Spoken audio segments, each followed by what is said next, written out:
Hi all, ಹೇಗಿದ್ದೀರಾ ಎಲ್ಲರೂ? Welcome back again to my channel. ನೀವೆಲ್ಲರೂ ಹುಷಾರಾಗಿದ್ದೀರಾ ಅಂತ ಹೇಳಿ ಭಾವಿಸ್ತೇನೆ. ಇವತ್ತು ಇನ್ನೊಂದು ರುಟೀನ್ ವ್ಲಾಗ್ ಸ್ಕೂಲ್ ಸ್ಟಾರ್ಟ್ ಆಗಲಿಕ್ಕೆ ಸ್ವಲ್ಪ ದಿನ ಹಿಂದಿನ ವ್ಲಾಗನ್ನು ನಾನಿಲ್ಲಿ ಶೇರ್ ಮಾಡ್ತಾ ಇದ್ದೇನೆ ಆಯಿತಾ.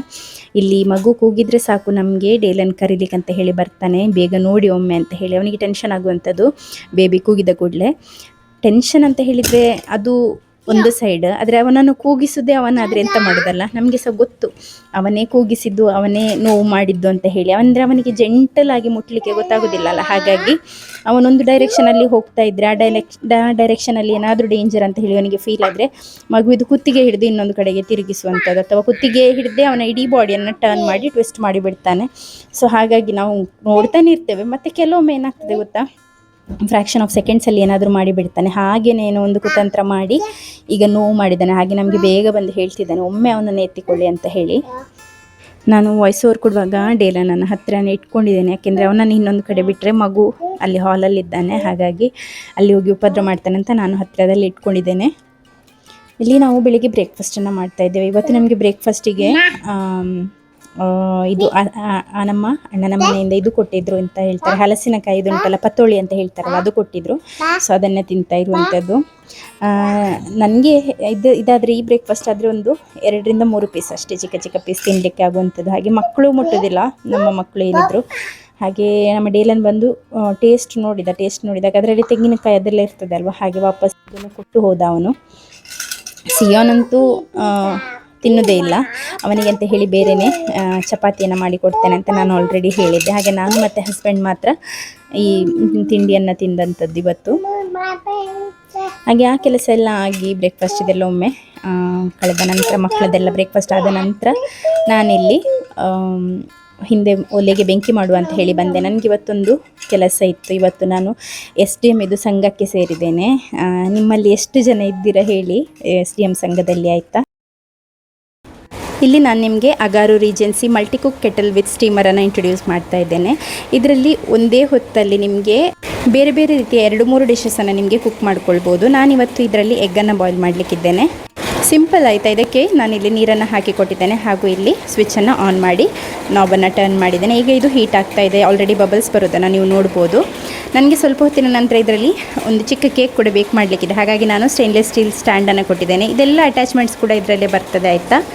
ಇದರಲ್ಲಿ ನಾನು ಎಗ್ಗನ್ನು ಇವಾಗ ಇಟ್ಟು ಕೊಟ್ಟಿದ್ದೇನೆ, ಜಸ್ಟ್ ಮುಚ್ಚಿಟ್ರೆ ಆಯಿತು. ಕ್ವಿಕ್ಕಾಗಿ ನಿಮಗೆ ಇದರಲ್ಲಿ ಸ್ಟೀಮ್ ಆಗಿ ಸಿಗ್ತದೆ. ಹಾಗೂ ಎಗ್ಗನ್ನು ನೀವು ಕೆಳಗಡೆ ಇಟ್ಟು ಸ್ಟೀಮ್ ಮಾಡ್ತಾ ಇದ್ರೆ ಆದರೆ ಮೇಲ್ಗಡೆ ಇನ್ನೊಂದು 0.92 ಲೀಟರ್ ಇದು ಕೆಪಾಸಿಟಿ ಇರುವಂತಹ ಒಂದು ಸ್ಟೇನ್ಲೆಸ್ ಸ್ಟೀಲ್ ಇದು ಸ್ಟೀಮರನ್ನು ಕೂಡ ಕೊಟ್ಟಿದ್ದಾರೆ. ಹಾಗೂ ಇದೆಲ್ಲದು ಕೂಡ ಫುಡ್ ಗ್ರೇಡ್ ಇದು ಮೆಟೀರಿಯಲ್ ಆಗಿರೋದ್ರಿಂದ ನಿಮಗೆ ಏನು ಕೂಡ ಟೆನ್ಷನ್ ಇರೋದಿಲ್ಲ. ನೀವು ನೋಡ್ಬೋದು ಎಷ್ಟು ಕ್ವಿಕ್ಕಾಗಿ ಎಷ್ಟು ಚೆನ್ನಾಗಿ ಎಗ್ಸ್ ಕೂಡ ಬಾಯ್ಲ್ ಆಗಿದೆ ಅಂತ ಹೇಳಿ. ಇದರಲ್ಲಿ ನಿಮಗೆ ಒಂದೇ ಟೈಪ್ ಇದಲ್ಲ, ಬೇರೆ ಬೇರೆ ಟೈಪ್ ಇದು ಕುಕ್ಕಿಂಗನ್ನು ಮಾಡ್ಬೋದು. ನೀವೇನಾದರೂ ಹಾಸ್ಟೆಲಲ್ಲಿದ್ದೀರಾ ಅಥವಾ PGಯಲ್ಲೆಲ್ಲ ನಿಲ್ತಾ ಇದ್ದೀರಾ ಆದರೆ ಕ್ವಿಕ್ಕಾಗಿ ನಿಮಗೆ ಮೀಲ್ಸನ್ನು ರೆಡಿ ಮಾಡ್ಕೊಳ್ಳಿಕ್ಕೆ ತುಂಬ ಒಳ್ಳೆಯದು. ಇದರ ಲಿಂಕ್ ಬೇಕಾದರೆ ಡಿಸ್ಕ್ರಿಪ್ಷನ್ ಬಾಕ್ಸ್ನಲ್ಲಿ ಕೊಟ್ಟಿರ್ತೇನೆ, ಅಲ್ಲಿಂದ ಚೆಕ್ ಮಾಡೋದನ್ನು ಮರಿಬೇಡಿ, ಆಯಿತಾ. ನಾನು ಇನ್ನೇನು ಸಂಘಕ್ಕೆ ಅದಕ್ಕೆ ತಂಬು ಕೊಡಲಿಕ್ಕಿತ್ತು, ಹಾಗೆ ಹೋಗಲಿಕ್ಕೆ ಉಂಟು. ಇಲ್ಲಿ ಕೆಳಗೆ ಸ್ವಲ್ಪ ಒಂದು ನೇಬರ್ ಮನೆಗೆ, ಅಂದರೆ ಹತ್ತಿರದಲ್ಲಿ ಮನೆ ಉಂಟು, ಅಲ್ಲಿಗೆ ಹೋಗ್ಲಿಕ್ಕೆ ಉಂಟು. ಹಾಗೆ ನಾನು ಅನ್ನಕ್ಕೆ ಅಕ್ಕಿಯನ್ನು ಹಾಕಿ ಹೋಗ್ತೇನೆ ಅಂತ ಹೇಳಿ ಒಲೆಗೆ ಬೆಂಕಿಯನ್ನು ಮಾಡ್ಕೊಳ್ತಾ ಇದ್ದೇನೆ. ಮಾವ ಬೆಳಿಗ್ಗೆನೆ ಹಲಸಿನ ಹಣ್ಣನ್ನು ಕಟ್ ಮಾಡಿ ಅದರ ತೋಳೆಯನ್ನು ಬಿಡಿಸ್ತಾ ಇದ್ದಾರೆ. ಅದನ್ನು ಬಿಡಿಸಿ ಮತ್ತು ಈಸಿ ಆಗ್ತದೆ ಅಲ್ವಾ ತಿನ್ನಲಿಕ್ಕೆ. ಹಾಗೆ ನಾವು ನಮ್ಮ ರೀತಿಯಲ್ಲಿ ಅದನ್ನು, ಅಂದರೆ ಫ್ರೂಟನ್ನು ನಾವು ಹೀಗೇ ಕಟ್ ಮಾಡಿಯೇ ಒಂದೊಂದು ಪೀಸಸನ್ನು ಇಟ್ಕೊಂಡೇ ತಿನ್ನುವಂಥದ್ದು, ಆಯಿತಾ. ನನಗೆ ಅಂದರೆ ಚಿಕ್ಕದಿಂದ ಕೂಡ ಹಾಗೆ ಪೀಸಲ್ಲಿ ತಿಂದರೆ ಮಾತ್ರ ತಿಂದ ಹಾಗೆ ಅಂತ ಅನಿಸುವಂಥದ್ದು. ಹೀಗೆಲ್ಲ ಬಿಚ್ಚಿ ಕೊಟ್ಟ ನಂತರ ಆಬ್ವಿಯಸ್ಲಿ ಅದು ಈಸಿ ಮೆಥಡ್, ಎಲ್ಲ ಬಿಚ್ಚಿ ಖಾಲಿ ತಿನ್ನುವಂಥದ್ದು ಮಾತ್ರ. ಆದರೆ ಅದರಿಂದನೇ ತೆಗೆದು ತಿನ್ನುವಾಗ ಇರುವಂತಹ ಟೇಸ್ಟ್ ಅದರಲ್ಲಿ ಸಿಗೋದಿಲ್ಲ ಅಂತೇಳಿ, ಆ ಒಂದು ಫೀಲ್ ಸಿಗೋದಿಲ್ಲ ಅಂತೇಳಿ ನನಗೆ ಅನಿಸುವಂಥದ್ದು. ನಿಮ್ಮಲ್ಲಿ ಎಷ್ಟು ಜನರಿಗೆ ಹಾಗೆ ಅನ್ನಿಸ್ತದೆ ಅಂತ ಹೇಳಿ ಆಯಿತಾ. ಮತ್ತು ಯಾರೆಲ್ಲ SDM ಸಂಘದಲ್ಲಿದ್ದೀರ, ಅದರದ್ದು ಏನು ಬೆನಿಫಿಟ್ಸ್ ಅದೆಲ್ಲ ಹೇಳಿ. ನಮ್ಮ ನೇಬರ್ಸ್ ಎಲ್ಲ ಜಾಯ್ನ್ ಆಗ್ತಾಯಿದ್ರು. ಹಾಗೆ ಸುರಕ್ಷೆ ಎಲ್ಲ ಸಿಗ್ತದಲ್ಲ, ಹಾಗೆ ನಾನು ಜಾಯ್ನ್ ಆಗಿದ್ದೇನೆ. ನನಗೆ ಸುರಕ್ಷೆ ಇಲ್ಲ, ಆದರೆ ನಾನು ಜಾಯ್ನ್ ಆಗಿದ್ದೇನೆ, ಆಯಿತಾ. ನನಗೆ ಏನಂತ ಗೊತ್ತಿಲ್ಲ, ಸ್ವಲ್ಪ ಸೇವಿಂಗ್ಸ್ ಎಲ್ಲ ಮಾಡಲಿಕ್ಕೆ ಆಗ್ತದೆ ಅಂತ ಹೇಳಿ ನಾನು 1-2 ಸಂಘ ಸೇರಿದ್ದೇನೆ. ಈಗ ಶುರು ಅಲ್ಲ, ಹಾಗೆ ಇವತ್ತು ಏನೂ ಗೊತ್ತಿಲ್ಲ, ಬೆಂಕಿನೇ ಉರಿತಾ ಇರಲಿಲ್ಲ. ಮೊನ್ನೆ ಎಲ್ಲ ಚೆಂದ ಉರಿತಿತ್ತು. ಇವತ್ತು ಮಾಡಿಟ್ಟು ಆಚೆ ಹೋದ ಕೂಡಲೇ ಉಂಟಲ್ಲ ಬೆಂಕಿ ಉರಿತಾನೇ ಇರಲಿಲ್ಲ ಆಯಿತಾ. ನನಗೆ ಕಿರಿಕಿರಿ ಆಗ್ತಾಯಿತ್ತು. ಇಷ್ಟು ನೋಡಿ, ಒಂದು ಪೀಸ್ ಕಟ್ ಮಾಡಿದ್ರಲ್ಲಿ ಇನ್ನೂ ಕೂಡ ಇಷ್ಟು ಉಳಿದಿದೆ. ಇದನ್ನು ಹಾಗೆ ಇಡುವಂಥದ್ದು. ಮತ್ತು ಮಾವ ಎಲ್ಲಾದರೂ ಬೇಕಾದರೆ ಮಾವ ಕೂಡ ತಿಂತಾರೆ ಅಂತ ಹೇಳಿ. ಮತ್ತು ಡಿಮಾರ್ಟಿಗೆ ಹೋಗಿ ಬಂದಿದ್ದೆ ಮೊನ್ನೆನೇ. ಹಾಗೆ ಅದರದ್ದೆಲ್ಲ ವಸ್ತುಗಳು ತಂದು ಇಟ್ಟದ್ದು, ನಾವು ರಾತ್ರಿ ಬಂದು ರೀಚ್ ಆಗುವಾಗ ಲೇಟ್ ಆಗಿತ್ತು. ಹಾಗಾಗಿ ತಂದು ಇಟ್ಟ ವಸ್ತುಗಳೆಲ್ಲ ಅಲ್ಲಲ್ಲಿ ಉಂಟು, ತೆಗೆದಿಡ್ಲಿಕ್ಕೆ ಸಹ ಪುರ್ಸೋತಿರಲಿಲ್ಲ. ಇಲ್ಲಿ ಸೋನಾ ಮಸೂರಿ ಅಕ್ಕಿಯನ್ನು ಕೂಡ ತಗೊಂಡು ಬಂದಿದ್ದೆ ನಾನು, ಪಲಾವೆಲ್ಲ ಮಾಡಲಿಕ್ಕೆ ಬೇಕಾಗ್ತದೆ ಅಂತ ಹೇಳಿ. ಒಂದೊಂದು ರೈಸ್ ಐಟಮ್ ಕೂಡ ಕೊಟ್ಟರೆ ಈಸಿ ಆಗ್ತದಲ್ವ ಮಕ್ಕಳಿಗೆ, ಹಾಗಾಗಿ. ಇನ್ನು ಮಳೆಗಾಲದಲ್ಲಿ ನೆಲ ಒರೆಸುವಾಗ ಸ್ಮೆಲ್ ಬರ್ತದಲ್ಲ, ಹಾಗಾಗಿ ನಾನೊಂದು ಲಿಕ್ವಿಡ್ ಕ್ಲೀನರನ್ನು ಕೂಡ ತಗೊಂಡು ಬಂದಿದ್ದೇನೆ. ಮತ್ತು ಸ್ವಲ್ಪ ಎಲ್ಲ ಡಿಶ್ ವಾಷಿಂಗ್ ಲಿಕ್ವಿಡ್, ಅಗತ್ಯದ ವಸ್ತುಗಳು ಮಾತ್ರ ಆಯಿತಾ, ಬೇರೆ ಏನು ತರಲಿಲ್ಲ. ಅಗತ್ಯದ ವಸ್ತು ಅಂತ ಹೋಗಿಯೇ ಬಿಲ್ 6,500 ಎಷ್ಟೋ ಆಗಿದೆ ಒಂದು ಕಡೆ. ಹಾಗೆ ಕೆಲವು ಒಂದೊಂದನ್ನು ನಾನೊಂದು 4-5 ತಿಂಗಳಿಗೆ ಆಗುವಷ್ಟು ತರುವಂಥದ್ದು. ಈ ಸರ್ಫೆಲ್ಲ 7 kg ಆಗಿದೆಲ್ಲ ತರುವಂಥದ್ದು. ಕಡಿಮೆದಿದ್ದದ್ದು ಅದೇ ಆಯಿತಾ, ನಾನು ಕಡಿಮೆದು ನೋಡಿ ತಂದದ್ದು. ಯಾಕೆಂದರೆ ನಾವು ಅಷ್ಟೊಂದು ಯೂಸ್ ಮಾಡೋದಿಲ್ಲ, ಈಗ ನಾವು ಮಿಷಿನಿಗೆಲ್ಲ ಆ ರೀತಿಯಲ್ಲೆಲ್ಲ ಯೂಸ್ ಮಾಡೋದಿಲ್ಲ ಅಲ್ಲ, ಹಾಗಾಗಿ ನನಗೆ ಅಷ್ಟೊಂದು ಅಗತ್ಯ ಬೀಳೋದಿಲ್ಲ. ಖಾಲಿ ಬಟ್ಟೆ ನೆನೆಯಲಿಕ್ಕೆ ಹಾಕಲಿಕ್ಕೆ ಅದಕ್ಕೆ ಮಾತ್ರ ಹೇಳುವಂಥದ್ದು. ಬ್ರ್ಯಾಂಡ್ನವರು ಒಂದೊಂದು ರೀತಿಯಲ್ಲಿ ನೇಮ್ ಕೊಡುವಂಥದ್ದು ಅಷ್ಟೇ. ನಿಜವಾಗ್ಲೂ ಹೇಳ್ಬೇಕಂದ್ರೆ ಅದರಲ್ಲಿ ಒಂದು 200 ರೂಪಾಯಿದು ಕೂಡ ಪೌಡ್ರ್, 200 ರೂಪಾಯಿ ವ್ಯಾಲ್ಯೂದು ಕೂಡ ಇರೋದಿಲ್ಲ. ಅಷ್ಟು ಕಡಿಮೆಯಲ್ಲಿ ಅವರು ಮ್ಯಾನುಫ್ಯಾಕ್ಚರ್ ಮಾಡಿ ಕೊಡುವಾಗ ಬ್ರ್ಯಾಂಡಿಂಗ್ ಅದು ಇದು ಎಲ್ಲದರದ್ದು ಹಾಕಿ ನಮಗೆ ಒಟ್ಟಿಗೆ 700-800 ರೂಪಾಯಿಗೆ ಕೊಡುವಂಥದ್ದು ಅಷ್ಟೇ. ಅದಕ್ಕೆ ಅವರಿಗೆಲ್ಲ ಒಳ್ಳೆ ಲಾಭ ಉಂಟಾಯ್ತು ಅದರಲ್ಲಿ. ಆದರೆ ನಮಗೆ ಅದು ಸ್ಕ್ರ್ಯಾಚಿಂದ ಕೂಡ ಮಾಡಲಿಕ್ಕೆಲ್ಲ ಆಗ್ತದೆ, ಆದರೆ ಅಷ್ಟು ಯಾರು ತಲೆ ಕೆಡಿಸ್ಕೊಳ್ಳುವಂಥದ್ದೆಲ್ಲ ಎಲ್ಲ ಮಾಡಿ ರೆಡಿ ಕೊಡುವಾಗ. ಹಾಗೆ ನನಗೆ ಒಂದು 2-3 ರೆಡ್ ವೆಲ್ವೆಟ್ ಕೇಕ್ ಇದೆಲ್ಲ ಆರ್ಡರ್ ಇತ್ತು. ಒಂದು ಹೈಟೆಡ್ ಕೇಕ್, ಇನ್ನೊಂದು ಚಿಕ್ಕ ಕೇಕ್ ಆಯಿತಾ. ಹಾಗೆ ಹೈಟ್ ಕೇಕಿಗೆ ಡಬಲ್ ಸ್ಪಂಜ್ ಬೇಕ್ ಮಾಡಲಿಕ್ಕಿತ್ತು, ಅದರದ್ದು ನಾನು ಕೆಲಸಕ್ಕೆ ಅಂತ ಹೇಳಿ ಎಲ್ಲದನ್ನು ರೆಡಿ ಮಾಡಿಕೊಂಡು ಬೇಗ ಸ್ಟಾರ್ಟ್ ಮಾಡ್ಕೊಂಡಿದ್ದೇನೆ. ಯಾಕೆಂದರೆ ಕರೆಂಟ್ದು ಈಗ ನಂಬಲಿಕ್ಕೇ ಆಗೋದಿಲ್ಲ. ನಾನು ಈಗ ಜೂನ್, ಜುಲೈಯಲ್ಲಿ, ಆಗಸ್ಟಲ್ಲಿ 3 ತಿಂಗಳಲ್ಲಿ ಕೇಕ್ ಆರ್ಡರ್ಸ್ ಬರುವಾಗ ಟೈಮಿಗೆ ಅಂದರೆ ಬರುವ ದಿನಕ್ಕೆ 2 ದಿನ ಇರುವಾಗ ನಾನು ಹೇಳ್ತೇನೆ ಅಂತ ಹೇಳುವಂಥದ್ದು. ಯಾಕೆಂದರೆ ನಂಬಿ ನಾನು ತೆಕ್ಕೊಂಡ್ರೆ ಈ ಗಾಳಿ ಮಳೆಗೆ ಕರೆಂಟೆಲ್ಲ ಹೋದರೆ ಮತ್ತೆ ಸದ್ಯಕ್ಕೆ ಬರೋದೇ ಇಲ್ಲ. ಒಂದು 2 ದಿನ ಎಲ್ಲ ಕೆಲವೊಮ್ಮೆ ಕರೆಂಟ್ ಸರಿ ಇರೋದಿಲ್ಲ. ಹಾಗಾಗಿ ಈ ಮನೆಗೆ ಬಂದ ನಂತರ ಕರೆಂಟಿದು ಅಷ್ಟೊಂದು ಸಮಸ್ಯೆ ಇಲ್ಲ ಆಯಿತಾ. ನಮ್ಮ ಹಳೆ ಮನೆಯಲ್ಲಿರುವಾಗ ಅಲ್ಲಿ ಕಾಡೆಲ್ಲ ಜಾಸ್ತಿ ಅಲ್ಲ, ಹಾಗಾಗಿ ತುಂಬ ಸಮಸ್ಯೆ ಇತ್ತು, ತುಂಬ ಕಿರಿಕಿರಿ ಆಗ್ತಿತ್ತು. ನನಗೆ ತುಂಬ ಟೆನ್ಷನ್ ಕೂಡ ಇರ್ತಿತ್ತು. ಯಾಕೆಂದರೆ ನನಗೆ ಒಬ್ಬರ ಈವೆಂಟ್ ನಾವು ಹಾಳು ಮಾಡಬಾರ್ದಲ್ಲ. ಹಾಗಾಗಿ ನಾವು ಆರ್ಡ್ರನ್ನ ತಗೊಂಡ ನಂತರ ನಾವು ಅವ್ರ ಹತ್ರ ಹಣ ತಗೊಳ್ತಾ ಇದ್ದೇವೆ ಅಂತ ಹೇಳಿ ಹಣ ತಗೊಳ್ತಾ ಇರುವಾಗ ನಾವು ಅವರಿಗೆ ಅವರು ಎಕ್ಸ್ಪೆಕ್ಟ್ ಮಾಡಿದ್ದಂತಹ ಪ್ರಾಡಕ್ಟನ್ನೇ ಕೊಡಬೇಕು, ಅಂಥದ್ದೇ ಒಂದು ಇದನ್ನು ಫಿನಿಶಿಂಗ್ ಮಾಡಿ ಕೊಡಬೇಕು. ಟೇಸ್ಟ್ ವೈಸ್ ಆಗಿರ್ಬೋದು, ಕ್ವಾಲಿಟಿ ವೈಸ್ ಆಗಿರ್ಬೋದು, ಲುಕ್ ವೈಸ್ ಆಗಿರ್ಬೋದು. ಹಾಗಾಗಿ ಆ ಒಂದು ಕ್ವಾಲಿಟಿಯನ್ನು ಮೇಂಟೈನ್ ಮಾಡಲಿಕ್ಕೋಸ್ಕರ ನಾವು ಆ ಒಂದು ಸ್ಟ್ರೆಸ್, ಆ ಒಂದು ಕಷ್ಟಪಡಲೇಬೇಕಾಗ್ತದೆ. ಹಾಗಾಗಿ ನಾನೀಗ ಆರ್ಡರ್ಸನ್ನು ಮೊದಲೇ ತಗೊಂಡಿಟ್ಕೊಳ್ತಾ ಇಲ್ಲ. ಯಾಕೆಂದರೆ ನನಗೆ ಫ್ಯೂಚರ್ ಇದು ಹೇಳಲಿಕ್ಕಾಗೋದಿಲ್ಲ, ಮಳೆ ಯಾವ ರೀತಿಯಲ್ಲಿ ಇರ್ಬೋದು ಅಂತ ಹೇಳಿ. ಈಗ ಬಂದರೆ ಒಮ್ಮೆ ಗಾಳಿ ಮಳೆ ಜೋರು ಬರ್ತದೆ ಮತ್ತು ನಿಲ್ತದೆ. ಆಚೆ ಫುಲ್ ಮಳೆಗಾಲನೂ ಅಲ್ಲ, ಈಚೆ ಫುಲ್ ಬೇಸಿಗೆನೂ ಅಲ್ಲ ಅನ್ನುವ ರೀತಿಯಲ್ಲಿದೆ ಈಗ ವೆದರ್. ಹಾಗೆ ಮೊನ್ನೆ ನಾನು ತಾಯಿ ಮನೆಗೆ ಕೂಡ ಹೋಗಿ ಬಂದೆ ಆಯಿತು. ನಾನು ಆದರೆ ವಿಡಿಯೋ ಏನು ಕೂಡ ಶೂಟ್ ಮಾಡಲಿಲ್ಲ, ಜಸ್ಟ್ ಮಳೆಗೆ ಮುಂಚೆ ಒಮ್ಮೆ ಹೋಗಿ ಬರುವ ಅಂತ ಹೇಳಿ.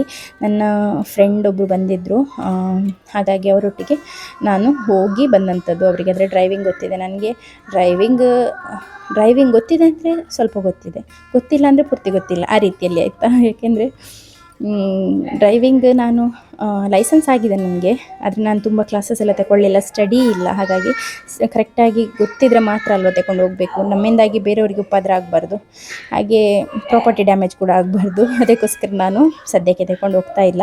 ಮತ್ತು ನಾನು ನನ್ನ ಹಸ್ಬೆಂಡ್ ಜೊತೆಗೆ ನಾನು ಆಲ್ರೆಡಿ ಹೇಳಿದ್ದೇನೆ, ಡ್ರೈವಿಂಗ್ ಕಲೀಲಿಕ್ಕೆ ಹೋದರೆ ನಮಗೆ ಪೆಟ್ಟು ಒಂದು ಆಚೆ ಈಚೆ ಎಕ್ಸ್ಚೇಂಜ್ ಆಗೋದಿಲ್ಲ, ಮತ್ತೆ ಎಲ್ಲದೂ ಆಗ್ತದೆ. ಹಾಗಾಗಿ ಕೆಲವ್ರದ್ದು ಮೇ ಬಿ ಡಿವೋರ್ಸ್ ತನಕ ಕೂಡ ಹೋಗ್ಬೋದು, ಅಂಥ ಜಗಳ ಆಗಲಿಕ್ಕೆ ಸ್ಟಾರ್ಟ್ ಆಗ್ತದೆ ಎಕ್ಸ್ಪರ್ಟ್ ಜೊತೆ ನಾವು ಬಿಗಿನರ್ಸ್ ಕೂತ್ಕೊಂಡು ಕೆಲಸ ಮಾಡುವಾಗ. ಹಾಗಾಗಿ ಅದು ಆ ಕಷ್ಟನೇ ಬೇಡ ಅಂತ ಹೇಳಿ ನಾನು ದುಡ್ಡು ಕೊಟ್ಟು, ನಾನು ಮೊದಲೇ ಹೇಳಿದ್ದೇನೆ ಹಸ್ಬೆಂಡ್ ಹತ್ರ, ನಾನು ದುಡ್ಡು ಕೊಟ್ಟು ಕ್ಲಾಸಸ್ಸಿಗೆ ಹೋಗಿ ಕಲಿತರೂ ಪರವಾಗಿಲ್ಲ, ನಿಮ್ಮ ಹತ್ರ ಇನ್ನೂ ಕಲಿಯೋದಿಲ್ಲ ಅಂತ ಹೇಳಿ ಒಂದಿನ ಹೇಳಿದ್ದೇನೆ. ಹಾಗಾಗಿ ಫ್ಯೂಚರಲ್ಲಿ ನನ್ನ ಮಕ್ಕಳು ದೊಡ್ಡವರಾದ ನಂತರ ನಾನು ಡ್ರೈವಿಂಗ್ ಕ್ಲಾಸಸ್ಸಿಗೆ ಹೋಗಿ ಕಲಿತೇನೆ. ಇವತ್ತು ಯಾಕೋ ಅನ್ನಕ್ಕೆ ಬೆಂಕಿನೇ ಉರಿತಾ ಇಲ್ಲ. ನಾನು 2-3 ಸಲ ಸೌದೆನೆಲ್ಲ ಚೇಂಜ್ ಮಾಡಿದೆ, ಆದರೆ ಕೂಡ ಅದೇ ರೀತಿಯಲ್ಲಿ ಆಗ್ತಾ ಉಂಟಾಯ್ತಾ. ಇವತ್ತು ಹಸ್ಬೆಂಡ್ ಮನೆಯಲ್ಲಿದ್ದರು, ಹಾಗೆ ಮಗು ಕೇಳ್ತಾ ಇಲ್ಲ ಅಂತ ಹೇಳಿ ಮಾವ ಕರ್ಕೊಂಡು ಬಂದಿದ್ದಾರೆ. ಅವನು ಏನು ಮಾಡಿದರೆ ಸಹ ಕೇಳ್ತಾ ಇಲ್ಲ, ಅವನಿಗೆ ನಿದ್ದೆ ಬರ್ತಾ ಇತ್ತು ಆಯಿತಾ. ಹಾಗೆ ನಾನು ಮಗುವಿಗೆ ಫುಡ್ಡು ಕೂಡ ನನಗೆ ರೆಡಿ ಮಾಡಲಿಕ್ಕಿತ್ತು. ಹಾಗೆ ನಾನು ಮಾವನ ಹತ್ರ ಹೇಳಿದೆ, ಈಗ ಹಾಲು ಕೊಟ್ಟಿರ್ತೇನೆ, ಹಾಲು ಕೊಟ್ಟು ನಾನು ಹಸ್ಬೆಂಡ್ ಹತ್ರ ಕೊಟ್ಟು ಮಗುವಿದು ಫುಡ್ಡನ್ನು ಪ್ರಿಪೇರ್ ಮಾಡುವ ಅಂತ ಹೇಳಿ ಬಂದೆ. ಯಾಕೆಂದರೆ ನನಗೆ ಇಷ್ಟೊತ್ತಾಗುವಾಗ ಕಾಲ್ ಬಂದಂಥದ್ದು, ತಂಬು ಕೊಡಲಿಕ್ಕೆ ಹೋಗಲಿಕ್ಕಿದೆ ಅಂತ ಹೇಳಿ. ಹಾಗೆ ಇಲ್ಲಿ ಅದರ ಹತ್ತಿರ ಇರುವಾಗ ಹೋದರೆ ಪರವಾಗಿಲ್ಲ, ಮತ್ತು ಆಫೀಸಿಗೆ ಅಲ್ಲಿ ಇಲ್ಲಿ ಹೋಗಿ ಕೊಡಬೇಕಂದ್ರೆ ನಮಗೆ ಕಷ್ಟ ಆಗ್ತದೆ ಅಲ್ಲ. ಹಾಗೆ ಅಂತ ಹೇಳಿ ನಾನು ಬೇಗ ಬೇಗ ಮಗುವಿದು ಫುಡ್ಡನ್ನು ಪ್ರಿಪೇರ್ ಮಾಡ್ಕೊಳ್ತಾ ಇದ್ದೇನೆ. ಪ್ರಿಪೇರ್ ಮಾಡಿಕೊಂಡು ನಾನು ಅದನ್ನು ತೆಗೆದು ನೀರಲ್ಲಿ ಇಟ್ಟು ಹೋದಂಥದ್ದು, ಅಂದರೆ ಬೇಗ ತಂಬೆಲ್ಲ ಕೊಟ್ಟಾದರೆ ಬಂದು ಮಗುವಿಗೆ ತಿನ್ನಿಸ್ಬೋದಲ್ಲ ಅಂತ. ಹಾಗೆ ನಾನು ಹೋಗುವಾಗ ಹಸ್ಬೆಂಡ್ ಹತ್ರ ಕೂಡ ಹೇಳಿದ್ದೆ, ಎಲ್ಲಿಯಾದರೂ ನಾನು ಬರಲಿಕ್ಕೆ ಲೇಟ್ ಆದರೆ, ಅವರಿಗೆ ಸಹ ಹೋಗಲಿಕ್ಕೆ ಉಂಟು ಅಂತ ಹೇಳಿದರು. 10 ಗಂಟೆ ಎಲ್ಲ ಆಗ್ತಾ ಬಂದಿತ್ತು. ಹಾಗೆ ನಾನು ಹೇಳಿದೆ, ಎಲ್ಲಿಯಾದರೂ ನಿಮಗೆ ಆಗ್ತದೆ ಆದರೆ, ಅಂದರೆ ಹೋಗಲಿಕ್ಕಿದೆ ಆದರೆ, ನಾನು ಬರೋದು ಲೇಟ್ ಆದರೆ ಮಗುವಿಗೆ ಒಂದು ತಿನ್ನಿಸಿ ಅಂತ ಹೇಳಿ. ಹಾಗೆ ಈಗ ಸದ್ಯಕ್ಕೆ ಹಾಲು ಕೊಟ್ಟದಿತ್ತಲ್ಲ ಹೊಟ್ಟೆಲಿ, ಹಾಗೆ ಸುಮ್ಮನೆ ಇದ್ದ. ಮಾವನ ಹತ್ರ ಆದರೆ ಸ್ವಲ್ಪ ಹೊತ್ತು ಸುಮ್ಮನೆ ಇರ್ತಾನೆ, ಆದರೆ ಇಟ್ಕೊಂಡು ಎಲ್ಲಿ ಕೂಡ ಕೂತ್ಕೊಳ್ಬಾರ್ದು. ಕೂತ್ಕೊಂಡ್ರೆ ಇಂಟ್ರೆಸ್ಟ್ ಹೋಗ್ತದೆ, ಮತ್ತು ತಿರುಗಾಡಿಸ್ಬೇಕು ಎಲ್ಲ ಕಡೆ. ಕೂತ್ಕೊಂಡ ಕೂಡಲೇ ಬೊಬ್ಬೆ ಹಾಕಲಿಕ್ಕೆ ಸ್ಟಾರ್ಟ್ ಮಾಡ್ತಾನೆ. ಅವನಾಗಿ ಕೆಳಗೆ ಇಳಿದು ಹೋಗಲಿಕ್ಕೆ ನೋಡ್ತಾನೆ 4 ಕಾಲಲ್ಲಿ ಆಯಿತಾ. ಹಾಗೆ ನಾನು ಈ ಒಂದು ಸ್ಕೂಟರ್ ಏನಿದೆ ಎಂಟಾರ್ಕ್, ಇದು ನನಗೆ ತುಂಬ ಇಷ್ಟ ಇದೆ. ಈಗಲೂ ಎಷ್ಟೆಲ್ಲ ಮಾಡೆಲ್ಸ್ ಬಂದರು, ನನಗೆ ಎಂಟಾರ್ಕ್ ಮೊದಲಿಂದ ಕೂಡ ತುಂಬ ಇಷ್ಟ ಆಯಿತಾ. ನನ್ನ ಮದುವೆ ಆದ ವರ್ಷದಲ್ಲಿ ಅದು ಫಸ್ಟ್ ಲಾಂಚ್ ಆದದ್ದು ಕಾಣ್ತದೆ. ಮದುವೆ ಆದ ವರ್ಷನ ಅದರ ಹಿಂದಿನ ವರ್ಷ ನನಗೆ ಅದ್ರ ಮೇಲೆ ತುಂಬ ಇಷ್ಟ ಇತ್ತು. ಹಾಗೆ ಹಸ್ಬೆಂಡ್ ನಾನು ಮೊದಲು ಮದುವೆ ಆದ ವರ್ಷದಲ್ಲಿ ಸಿಯೋನ್ ಹುಟ್ಟಲಿಕ್ಕೆ ಮುಂಚೆ ನಾನು 9 ತಿಂಗಳ ತನಕ ಫ್ಯಾಕ್ಟ್ರಿಗೆ ಡೈಲಿ ಹೋಗ್ತಿದ್ದೆ ಆಯಿತಾ. ಕ್ಯಾಶ್ ಫ್ಯಾಕ್ಟ್ರಿಗೆ ಹೋಗುವಂಥದ್ದು, ಅಲ್ಲಿ ಕೆಲಸಗಳನ್ನು ನೋಡುವಂಥದ್ದು ಅದೆಲ್ಲ ಮಾಡ್ತಾಯಿದ್ದೆ, ಡೈಲಿ ಹೋಗ್ತಾ ಇದ್ದೆ. ಸೊ ಆಗ ನನಗೆ ಅಂತ ಹೇಳಿ ತಗೊಂಡಂತಹ ಒಂದು ಸ್ಕೂಟರ್. ಆಗ ನನಗೆ ಅಂತ ಹೇಳಿ ತಗೊಂಡಂಥದ್ದು. ಅವ್ರ ಹತ್ರ ಆಗ ಬೈಕ್ ಇತ್ತು, ಡಿಸ್ಕವರ್ ಗಾಡಿ ಇತ್ತು. ಸೊ ಅವ್ರು ಅದರಲ್ಲಿ ಹೋಗ್ತಿದ್ರು, ನಾನು ಇದರಲ್ಲಿ ಹೋಗ್ತಾ ಇದ್ದೆ. ಆದರೆ ಸಿಯೋನೆಲ್ಲ ಹುಟ್ಟಿ ಆದ ನಂತರದಿಂದ ಈಗ ಹಸ್ಬೆಂಡ್ ಇದೇ ಗಾಡಿಯಾಗಿದೆ, ಮತ್ತು ಬೈಕ್ ಕೂಡ ಈಗ ಸೇಲ್ ಮಾಡಿದ್ದಾರೆ. 2 ಗಾಡಿ ಯಾಕೆ ಅಂತ ಹೇಳಿ. ನಾನು ಹೊರಡುವಾಗ ಮಕ್ಕಳು ರೆಡಿ ಇದ್ದಾರೆ, ಕರ್ಕೊಂಡು ಹೋಗೋದಾದರೆ ಹೋಗಲಿ ಅಂತ ಹೇಳಿ. ಅದು ನಾನು ಹೇಳಿದೆ ಹೋಗೋದಿಲ್ಲ ಅಂತ ಹೇಳಿ ಬಾಯ್ ಮಾಡಿದೆ. ಮತ್ತು ಸಿಯೋನ್ ಬಾಯ್ ಮಾಡಿದರೆ ಅವನು ಸಹ ಬಾಯ್ ಮಾಡ್ತಾನೆ. ಒಬ್ಬನನ್ನು ಯಾರನ್ನಾದರೂ ಕರ್ಕೊಂಡು ಹೋದರೆ ಇಬ್ಬರು ಕೂಡ ಕೂಗ್ತಾರೆ. ಹಾಗಾಗಿ ಅಂದರೆ ಇನ್ನೊಬ್ಬ ಕೂಗ್ತಾನೆ. ಹಾಗೆ ಅಲ್ಲಿ ಹೋಗಿ ನಾನು ಹಿಂದೆ ಬರೋಷ್ಟರಲ್ಲಿ ಹಸ್ಬೆಂಡ್ ಅವನಿಗೆ ಹೊಟ್ಟೆಗೆ ಕೊಟ್ಟಿದ್ದರು, ತಿಂದಿದ್ದ ಅವನು. ಆಮೇಲೆ ಈ ರೀತಿಯ ಹಾವು ಇದಕ್ಕೆ ಎಂತ ಅಂತ ಹೆಸರು ಹೇಳಿ ಆಯಿತಾ, ಕಾಮೆಂಟಲ್ಲಿ ತಿಳಿಸಿ ಇದು ಯಾವ ಹಾವು ಅಂತ ಹೇಳಿ. ಇದು 2 ಹಾವುಗಳು ಜೋಡಿ ಬಂದದಾಯಿತಾ, ಆಟ ಆಡ್ತಾ ಪಾರ್ಕಿಗೆ ಬಂದ ಹಾಗೆ ಹೂವಿನ ಗಿಡದಲ್ಲೆಲ್ಲ ತಿರುಗಾಡ್ತಾ ಇತ್ತು. ಇದು ಹಾವು ಉಂಟಲ್ಲ, ಇದು ಮೇ ಬಿ ಗಂಡು ನನ್ನ ಪ್ರಕಾರ, ನಾನು ಅಂದ್ಕೊಳ್ಳುವಂಥದ್ದು. ಅವಸರ ಜಾಸ್ತಿ ಇದಕ್ಕೆ. ನಾನು ಜೋರು ಮಾಡ್ತಾಯಿದ್ದೆ, ಯಾಕೆಂದರೆ ನಮ್ಮ ಡೇಲ ನನ್ನ ನಂಬಲಿಕ್ಕಾಗೋದಿಲ್ಲ ಆಯಿತಾ. ಅವನು ಹಾವೆಲ್ಲ ನೋಡಿದ್ರು ಅವನಿಗೆ ಏನೋ ಒಂಥರ ನಗು ಬರುವಂಥದ್ದು. ಹಾಗೆ ಅವನನ್ನು ನಂಬಲೇಬಾರ್ದು, ಯಾಕೆಂದರೆ ಅವನು ಸ್ವಲ್ಪ ಉಪದ್ರ ಕೂಡ ಇರೋದ್ರಿಂದ ಹಾವು ಕೈಯಲ್ಲಿ ಹಿಡಿದು ಒಳಗೆ ತಂದ ಮನೆಯೊಳಗೆ. ಹಾಗೆ ಮತ್ತು ಇವಕ್ಕೆಲ್ಲ ಉಂಟಲ್ಲ ಮೇಲೆ ಟೈಲ್ಸಿಗೆ ಬರಲಿಕ್ಕೆ ಬರ್ತದೆ ಅದು ಅಲ್ಲಿ ಇಲ್ಲಿ ಹತ್ತಿ, ಆದರೆ ಹೋಗಲಿಕ್ಕೆ ಅದಕ್ಕೆ ಸಾಗೋದಿಲ್ಲ. ಅದಕ್ಕೆ ಸಹ ಹೆದರಿಕೆ, ಅದು ಸಹ ಒದ್ದಾಡೋದು. ಅದನ್ನು ನೋಡಿ ನಮಗೆ ಸಹ ಹೆದರಿಕೆ, ಮನೆಯೊಳಗೆ ಬಂತಲ್ಲ ಎಲ್ಲಿ ಹೋಗ್ತದೆ ಅಂತ ಹೇಳಿ. ಅದಕ್ಕೆ ಸಹ ಟೈಲ್ಸಲ್ಲಿ ಹೋಗಲಿಕ್ಕೆಲ್ಲ ಆಗೋದಿಲ್ಲ ಅಲ್ಲ. ಇದಕ್ಕಿಂತ ಮುಂಚೆ ಒಮ್ಮೆ ಹಾಗೆಯೇ ಮೇಲೆ ಗ್ರಾನೈಟಿಗೆ ಬಂದು ಅದಕ್ಕೆ ಕಷ್ಟ ಆಗಿದೆ ಹೋಗಲಿಕ್ಕೆ. ಅದಕ್ಕೆ ನಾನು ಹೇಳುವಂಥದ್ದು ಅದನ್ನು ಓಡಿಸಿ ಅಂತ ಹೇಳಿ, ಅಂದರೆ ಹೊಡೆಯೋದಿಲ್ಲ, ಓಡಿಸಿದರೆ ಜೋರು ಮಾಡಿದರೆ ಹೋಗ್ತದಲ್ಲ. ಹಾಗೆ ಜೋರು ಮಾಡಿದಾಯಿತು. ಜೋರು ಮಾಡಿ ಮತ್ತೆ ಸ್ವಲ್ಪ ಸೌಂಡ್ ಎಲ್ಲ ಮಾಡಿದಾಗ ಹೋಯಿತು. ಮೇ ಬಿ ಇದು ಹೆಣ್ಣು ಕಾಣ್ತದೆ, ಹಾಗಾಗಿ ಇದು ಬಂದ ದಾರಿಯಲ್ಲೇ ಹೋಯಿತು. ನೋಡಿ ಅಲ್ಲಿ 2 ಹೋಲ್ಸ್ ಇದೆ, ಅಂದರೆ ಮಳೆದು ನೀರು ಈಚೆ ಬಂದದ್ದು, ಡೌನಲ್ಲಿ ಬಂದದ್ದು ಹೋಗಲಿಕ್ಕೆ ಅಂತ 2 ಹೋಲ್ಸ್ ಇದೆ. ಅಲ್ಲಿ ಒಂದು ಈಚೆ ಒಂದಿದೆ. ಆಚೆದು ತೋಟ ಉಂಟಲ್ಲ, ಅದರಲ್ಲಿ ತೋಟ ಅಂದರೆ ಪ್ರಾಪರ್ಟಿ ಏನದು ಉಂಟು ನೋಡಿ, ಅದು ಫುಲ್ ಅದರಲ್ಲಿ ಇದು ಉಂಟಾಯ್ತು, ಗಿಡಗಳೆಲ್ಲ ಕಾಡು ಗಿಡಗಳು ಫುಲ್ ಇದೆ. ಹಾಗಾಗಿ ಅಲ್ಲಿ ಹಾವು ಮತ್ತು ಮುಂಗುಸಿ ಉಡ ಅಂಥದ್ದೆಲ್ಲ ಉಂಟು. ಅದೆಲ್ಲ ನೋಡಲಿಕ್ಕೆ ಸಿಗ್ತಾನೆ ಇರ್ತದೆ. ಹಾಗೆ ಅದು ಆಚೆಯಿಂದ ಹೋಯ್ತಾಯ್ತಾ. ಅದು ಮೇ ಬಿ ಹೆಣ್ಣಿರಬೇಕು, ನಾನು ಆಗ ಹೇಳಿದ್ದು ಉಲ್ಟಾಯಿತು. ಅದು ಹೆಣ್ಣಿರಬೇಕು, ಏಕೆಂದರೆ ಸ್ವಲ್ಪ ದಾರಿ ನೋಡಿ ಹೋದಂಥದ್ದು. ಸ್ಟಾಪ್ ಮಾಡಿ ವಾಯ್ಸ್ ಓವರ್ ಕೊಟ್ಟರೆ ಉಂಟಲ್ಲ, ಎಲ್ಲಿಂದ ಎಲ್ಲೆಲ್ಲಿಗೆ ಹೋಗ್ತದೆ ಆಯಿತಾ. ನಾನು ಹೇಳಿದ್ದು ಅಂದರೆ ಒಂದು ಬಂತು ನೋಡಿ, ಬಂದು ಇಲ್ಲಿ ನುಗ್ಗಿದ್ದು, ಇದು ಗಂಡಿರಬೇಕು ಮೇ ಬಿ, ಅದಕ್ಕೆ ದಾರಿಯೇ ಗೊತ್ತಾಗಲಿಲ್ಲ. ಅದು ಬಂದು ಇಲ್ಲಿ ಗಿಡದಲ್ಲಿ ಕೂತ್ಕೊಂಡಿದೆ. ಹೆಣ್ಣು ಬಂದ ದಾರಿಯಲ್ಲೇ ಬೇಗ ಹೋಯ್ತಾಯಿತು, ಸ್ವಲ್ಪ ಜಾಗ್ರತೆ ಜಾಸ್ತಿ ಅಲ್ಲ, ಹಾಗೆ ಹೋಯ್ತು ಕಾಣ್ತದೆ. ಅದಕ್ಕೆ ಹೋಗಲಿಕ್ಕೆ ಗೊತ್ತಾಗಲಿಲ್ಲ. ಮಧ್ಯಾಹ್ನವರೆಗೆ ಸಹ ಕಾಂಪೌಂಡ್ ಇರೋದ್ರಿಂದ ಅವಕ್ಕೆ ಹೋಗಲಿಕ್ಕೆ ಗೊತ್ತಾಗೋದಿಲ್ಲ. ಮತ್ತು ಮಧ್ಯಾಹ್ನ ಆಗುವಾಗ ಮನೆ ಬಾಗಿಲ ಹತ್ರ ಬಂದಿತ್ತು. ಮತ್ತು ಅದಕ್ಕೆ ನೀರು ಹಾಕಿದೆ ನಾನು, ಮತ್ತೆ ಹೋಯ್ತದು. ನೀರು ಹಾಕಿದ್ದಂತೆ ಹೇಳಿದರೆ ಹೊಡೆದು ಅದನ್ನು ಸಾಯಿಸೋದಕ್ಕಿಂತ, ಅದು ಜೋಡಿಯಲ್ಲ, ಆಟ ಆಡ್ತಾ ಬಂದದ್ದು ದಾರಿ ತಪ್ಪಿ. ಹಾಗೆ ಮೊನ್ನೆ ಒಂದು ಬಂದಿತ್ತು, ಅದಕ್ಕೆ ಸಹ ಕಾಂಪೌಂಡಿಂದ ಹೋಗಲಿಕ್ಕೆ ಗೊತ್ತಾಗಲಿಲ್ಲ. ಮತ್ತು ಅದಕ್ಕೋಸ್ಕರ ಅಂತ ಹೇಳಿ 1-2 ಕೋಲೆಲ್ಲ ಇಟ್ಟು ಕೊಟ್ಟು ಅದು ಮತ್ತೆ ಹೋಯ್ತಾಯ್ತಾ. ಹಾಗೆ ಇದು ಬಂದದನ್ನೆಲ್ಲ ಹೊಡೆದು ಸಾಯಿಸಿದರೆ ನೇಚರ್ ಕೂಡ ಇಂಬ್ಯಾಲೆನ್ಸ್ ಆಗ್ತದೆ, ಅದು ಒಳ್ಳೆಯದಲ್ಲ. ಹಾಗಾಗಿ ಅಲ್ಲಿ ಹಳೆ ಮನೆ ಹತ್ರ ಇರುವಾಗ ಉಂಟಲ್ಲ, ಗೊತ್ತಿರ್ಬೋದು ನನ್ನ ಸಬ್ಸ್ಕ್ರೈಬರ್ಸಿಗೆ ಎಷ್ಟು ಹಾವು, ಎಲ್ಲ ಕಡೆ ಹಾವು. ನನಗೆ ಇಲ್ಲಿ ಬಂದ ನಂತರ ತುಂಬ ಸಮಾಧಾನ ಆಯಿತಾ. ಒಂದು ಕೆಲಸ ತುಂಬ ಕಡಿಮೆ ಆಗಿದೆ, ಅಂದರೆ ಬೇರೆ ಹೊರಗಿದ್ದು ಕೆಲಸ ಮತ್ತು ಈ ಡಸ್ಟಿಂಗ್ ಅಂಥದ್ದೆಲ್ಲ ತುಂಬ ಕಡಿಮೆ. ಯಾಕೆಂದರೆ ಹಂಚಿನ ಮನೆ ಅಂತ ಹೇಳುವಂಥದ್ದು ಮೇಂಟೈನ್ ಮಾಡುವಂಥದ್ದು, ಕ್ಲೀನಾಗಿ ಮೇಂಟೈನ್ ಮಾಡಬೇಕಾದ್ರೆ ತುಂಬ ಕಷ್ಟ. ಬಲೆ ಪಲ್ಲಿ ಅದು ಇದು ಅಂತ ಹೇಳಿ ತುಂಬ ಕಷ್ಟ. ಆದರೆ ಇಲ್ಲಿ ಆ ರೀತಿಯ ಕಷ್ಟ ಇಲ್ಲ ಆಯಿತಾ. ಈ ಮನೆ ನೋಡಲಿಕ್ಕೆ ಕೂಡ ಒಳ್ಳೆಯದು, ಮತ್ತು ಮೇಂಟೆನೆನ್ಸ್ ಕೂಡ ಈಸಿ ಅಂತ ಹೇಳಿ ನನಗೆ ಅನಿಸುವಂಥದ್ದು. ಹಾಗೆ ಇವತ್ತು ಮಧ್ಯಾಹ್ನಕ್ಕೆ ನಾನು ಸಾರಿಗೆ ಮೀನು ಬರ್ತದೆ ಅಂತ ಹೇಳಿ ಕಾಯ್ತಾ ಇದ್ದೆ. ಮೀನು ಬರಲಿಲ್ಲ, ಹಾಗಾಗಿ ನಾನು ದಾಲ್ ಸಾರನ್ನು ಮಾಡ್ತಾ ಇದ್ದೇನೆ. ದಾಳನ್ನು ಇಡುವ ಅಂತ ಹೇಳಿ ನಾನು ದಾಲ್ ಮಾಡುವಂಥದ್ದು ಸ್ವಲ್ಪ ತಿಕ್ಕಾಗಿ, ಸ್ವಲ್ಪ ಜಾಸ್ತಿ ದಾಳನ್ನು ಹಾಕಿ ಸ್ವಲ್ಪ ತಿಕ್ಕಾಗಿ ಆನಿಯನ್ ಎಲ್ಲ ಫ್ರೈ ಮಾಡಿ ಒಗ್ಗರಣೆ ಕೊಟ್ಟು ಮಾಡುವಂಥದ್ದು. ನನಗೆ ಆ ರೀತಿದು ಇಷ್ಟ. ಆದರೆ ಇಲ್ಲಿ ನಮ್ಮ ಮನೆಯಲ್ಲಿ ಮೊದಲಿಂದ ಕೂಡ ಮಾಡುವಂಥದ್ದು ಸ್ವಲ್ಪ ತೆಳುವಾಗಿ ಒಂದು ಮುಷ್ಟಿಯಷ್ಟು ದಾಳನ್ನು ಹಾಕಿ ಅದಕ್ಕೆ ಸ್ವಲ್ಪ ಜಾಸ್ತಿ ನೀರೆಲ್ಲ ಹಾಕಿ ಮಾಡ್ತಾರಲ್ಲ, ಆ ರೀತಿಯ ದಾಲ್ ಮಾಡುವಂಥದ್ದು. ಹಾಗೆ ನಮ್ಮ ಅತ್ತೆಗೆಲ್ಲ ಆ ರೀತಿದು ಇಷ್ಟ. ಸೊ ಅವರಿಗೆ ಇಲ್ಲದ ಟೈಮ್ನೆಲ್ಲ, ಹಾಗಾಗಿ ನಾನು ಆ ರೀತಿಯ ತಿಕ್ಕ ದಾಳನ್ನು ಮಾಡ್ಕೊಳ್ತಾ ಇದ್ದೇನೆ. ನನಗೆ ಆ ರೀತಿದು ಇಷ್ಟ. ಇವನ್ ನನ್ನ ಸಿಯೋನ್ ಕೂಡ ಹೇಳ್ತಾನೆ, ಈ ರೀತಿ ನಾನು ದಾಲ್ ಮಾಡುವಾಗ ನನಗೆ ಟಿಫಿನಿಗೆ ಈ ರೀತಿ ಹಾಕಿ ಕೊಟ್ಟರೆ, ಈ ರೀತಿ ರೈಸ್ ಮಾಡಿ ಕೊಟ್ಟರೆ, ಈ ರೀತಿ ಎಲ್ಲದು ದಾಲ್ ಹಾಕಿದರೆ ನಾನು ಊಟ ಮಾಡ್ತೇನೆ ಅಂತ ಹೇಳಿ ಅವನು ಹೇಳ್ತಾ ಇದ್ದ. ಅವನಿಗೆ ಈ ರೀತಿದು ಇಷ್ಟ ತಿನ್ನಲಿಕ್ಕೆ. ಒಬ್ಬೊಬ್ಬರದ್ದು ಚಾಯ್ಸ್ ಒಂದೊಂದು ರೀತಿಯಲ್ಲಿ ಅಲ್ಲ, ಅವರಿಗೆಲ್ಲ ಸ್ವಲ್ಪ ತೆಳು ಇದ್ದ ದಾಲ್ ಇಷ್ಟ ಆಗುವಂಥದ್ದು. ಹಾಗೆ ಇಲ್ಲಿಯ ಫುಡ್ ಇದಕ್ಕೆ ಮತ್ತು ನನ್ನ ತಾಯಿ ಮನೆಯ ಫುಡ್ ಇದಕ್ಕೆ ತುಂಬ ಡಿಫ್ರೆನ್ಸ್ ಇದೆ ಆಯಿತಾ. ನಾವು ಮಾಡೋದಕ್ಕಿಂತ ತುಂಬ ಅಪೋಸಿಟಾಗಿ ಇಲ್ಲಿಯವರು ಅಡುಗೆ ಮಾಡುವಂಥದ್ದು. ಹಾಗಾಗಿ ನನಗೆ ಅಂದರೆ ಇಲ್ಲಿ ಬಂದ ನಂತರ ಮ್ಯಾಕ್ಸಿಮಮ್ ಯಾರ್ದು ಫೇವರ್ ನೋಡಬೇಕಲ್ವ, ಅವ್ರದ್ದೇ ಫೇವರ್ ನೋಡಬೇಕು. ಹಾಗಾಗಿ ನಾನು ಅಲ್ಲಿದೆಲ್ಲದನ್ನು ಬಿಟ್ಟು ಇಲ್ಲಿಯವರು ಯಾವ ರೀತಿಯಲ್ಲಿ ಮಾಡ್ತಾರೆ, ಇಲ್ಲಿಯವರು ಯಾವ ರೀತಿ ಮಸಾಲೆ ಹಾಕ್ತಾರೆ, ಆ ರೀತಿಯಲ್ಲೇ ಮಾಡುವಂಥದ್ದು. ಏಕೆಂದರೆ ಬೇರೆಯವರಿಗೆ ಇಷ್ಟ ಆಗಬೇಕಲ್ವ, ನಮಗೆ ಇಷ್ಟ ಆದದ್ದು ಎಲ್ರಿಗೂ ಇಷ್ಟ ಆಗಬೇಕಂತ ಇಲ್ಲ. ಹಾಗಾಗಿ ಹೆಣ್ಣು ಅದೇ ರೀತಿಯಲ್ಲಿ ಹೇಳುವಂಥದ್ದು, ಹೆಣ್ಣು ಹೋದಲ್ಲೆಲ್ಲ ಸ್ಯಾಕ್ರಿಫೈಸ್ ಮಾಡಲಿಕ್ಕೆ ಬರುವಂಥದ್ದು ಹೆಣ್ಣಿಗೆ. ಈಗ ಹೊಸ ಮನೆ, ಹೊಸ ಜನ, ಎಲ್ಲದಕ್ಕೆ ಹೋಗಿ ಹೆಣ್ಣು ಅಡ್ಜಸ್ಟ್ ಆಗಬೇಕು. ಯಾವುದಾದ್ರೂ ಗಂಡು ಮದುವೆಯಾಗಿ ಹೆಣ್ಣಿನ ಮನೆಗೆ ಬಂದು ನಿಲ್ಲೋದಂತ ಉಂಟಾ? ಅದೆಲ್ಲ ಇಲ್ಲ ಅಲ್ಲ. ಹಾಗೆ ಹೆಣ್ಣಿಗೆ ಎಲ್ಲಿ ಹೋದರೂ ಕೂಡ ಕಷ್ಟನೇ. ತಿಂಗಳಿಂದ ಹಿಡಿದು ಎಲ್ಲದಕ್ಕೆ ಕೂಡ ಕಷ್ಟನೇ ಆಯಿತಾ.